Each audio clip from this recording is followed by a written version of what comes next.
guys. Ato nang gi kuan guys, ato nang gi prepare ang kuan guys. Gi-prepare na to ang housing sa makina guys, katong ako ang gi to among gilimpiwan gani ha. To makina nga akong gibong kagato sa adlaw mga guys.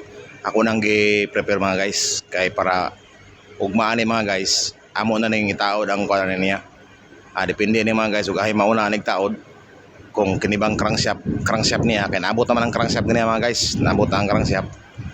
Gikan gi pa calibrate then ang housing giandam na ako daan kay para ugma nig maabot putong kuan, maabot tong liner mo mga guys ug katong liner ug iyang o-ring.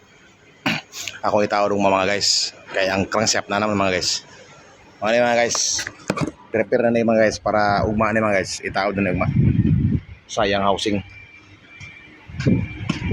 Mga guys.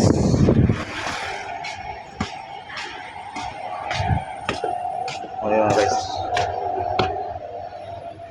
Mga yung makina mga guys. Amo na yung housing mga guys. Limpyo na. Limpyo na mga guys.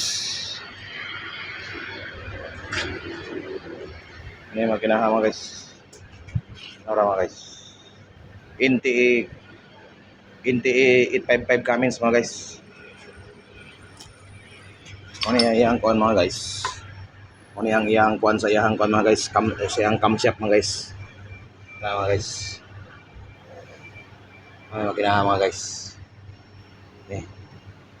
Then mga guys, ang iyang crankshaft mga guys, dara yung crankshaft mga guys, naabot na ganyan. Ano yung mga guys? Ano yung crankshaft mga guys?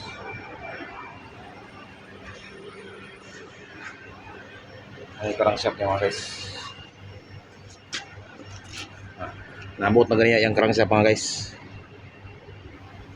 Muna yung crankshaft mga guys. Ayan mga guys. May crankshaft yan. Wala yung crankshaft mga guys.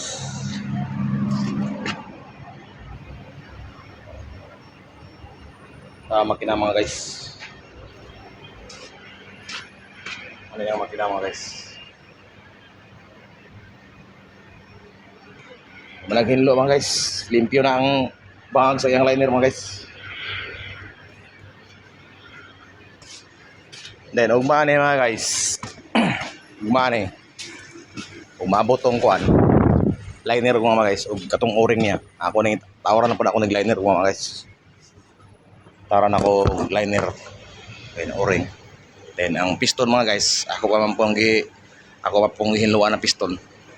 Ako magtaod ani sa kuan mga guys. Og mauna na akong taod ang kuan niya, ang iyang liner ug maabot tong liner ko mga guys. Ako din yung isulod taod ang crankshaft niya.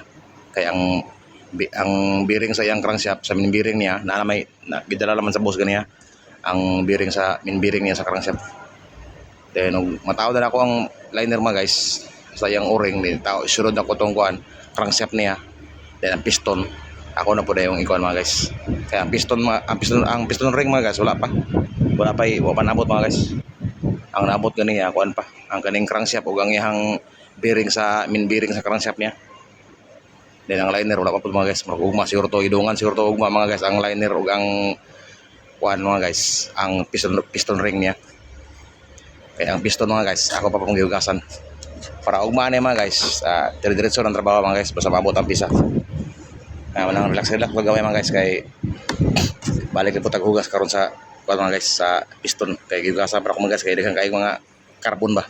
Kung gi-grind ako tong gi-grind gina mga guys para malimpyo ba kay para nigtaod mga guys way sabod ba. Okay mga guys, salamat, thank you for watching.